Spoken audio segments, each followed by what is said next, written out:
First, there was the Coolpad Note 3 review in late 2015. Then, the Note 3 Lite review and Note 3 Plus review were launched. All three were fairly similar, with only a few specs changed in order to meet different price points and keep up with the competition.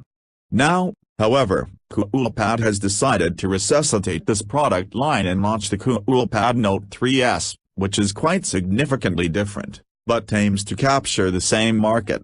A lot of time has passed since the first Note 3 model, so the company needs to offer much more than the fingerprint sensor, which made the original something of a trailblazer for budget smartphones. This particular phone will take on some very tough competition from Xiaomi, Lenovo, Huawei, Asus and Motorola, amongst others. Coolpad Note 3S look and feel. The Coolpad Note 3S is available in gold and white. We had the gold version in for review, and we must say it looks more like brown in person. That doesn't mean it's bad, in fact it stands out in the very crowded market. The glass panels on the front and rear both taper slightly, starting about 1 cm from each edge, rather than right where they meet the phone's frame.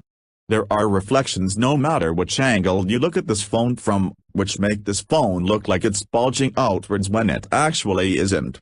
The front face of the Coolpad Note 3S has a subtle dotted pattern that you can see only if you look at it really closely. Unfortunately, the Android navigation buttons below the screen aren't backlit, and this makes them even harder to locate than usual. The rear is fairly plain, but is marked by a sticker with certification information that we're sure most people will just peel off. We also wish that the camera hadn't been protruding, because it detracts greatly from the curved glassy look. A single slit near the bottom replaces the usual speaker grill. The power button is on the right, but the volume buttons are on the left, which is somewhat unusual for Android phones. There's a micro USB port on the bottom, which is now starting to feel a bit old school.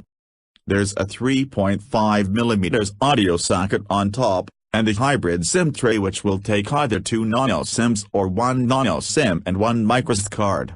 Coolpad says that the sides of the phone are made of an aluminum alloy, and we've seen this kind of curvy shape plenty of times before.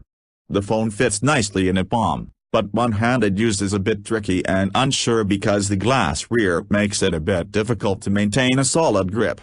Coolpad does include a simple translucent plastic shell in the box to solve this problem, but it covers up the glass and makes using the recessed fingerprint sensor on the rear a bit awkward. Interestingly, the adhesive screen protector in the box has notches in its corners so that it can stick to the curved glass without getting pinched. There's also a basic 1.5A charger, micro USB cable, and headset in the box. Coolpad Note 3S specifications. While the Coolpad Note 3S doesn't offer the triple SIM functionality of the Mega 3 review, the rest of the specifications are somewhat improved.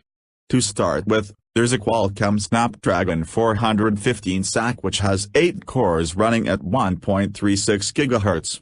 This is a fairly dated processor and represents nearly the bottom of Qualcomm's stack of offerings, but it does have the relatively powerful integrated Adreno 405 GPU for graphics. There's 3 GB of RAM and 32 GB of storage, which can only be bumped up by a further 32 GB, that too at the cost of a second SIM.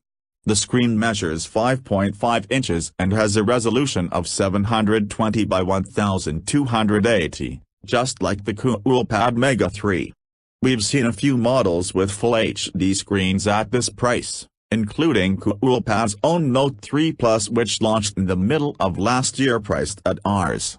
8,999 but doesn't appear to be available anymore. There's a 13-megapixel camera on the back and another 5-megapixel one on the front. As with the rest of the Coolpad Note 3 line, there's a fingerprint sensor on the rear. The battery capacity is just 2500 mAh, which seems a bit low. Other than these things, you get the standard Bluetooth 4.0, Wi-Fi B/G/N, LTE, and sensors. There are no perks like quick charging. According to all of Coolpad's launch materials, You're supposed to get Android 6.0 with the Cool UI 8 skin, exactly the same as what we saw on the Coolpad Mega 3, which launched at the same time. However, our review unit appeared to be running stock Android, complete with its app drawer rather than a single-layer UI, and the quick settings in the notifications shade rather than an iOS-style panel at the bottom of the screen. We couldn't find any mention of Cool UI even in the Settings app. The only non-stock touch we could find was the home screen customization controls, including the ability to change the icon grid spacing and scroll effects. Verdict: It's interesting to note that the main differences between this model and the now discontinued Note 3 and Note 3 Plus are all on the outside. In some ways, such as screen resolution, microSD card support and battery capacity, this phone is actually a step backwards from the Note 3 Plus, which even cost Rs. 1,000 less at launch. Either Coolpad has decided to prioritize looks over features with the Rs. 9,999 Note 3s, or inflation has taken a bite out of its spec sheets. In terms of both features and performance, the Coolpad Note 3s doesn't match up well against today's category leaders, particularly the Xiaomi Redmi 3S Prime. Review: The only thing that really sets this phone apart is its rounded edge glass, which admittedly gives it a unique look.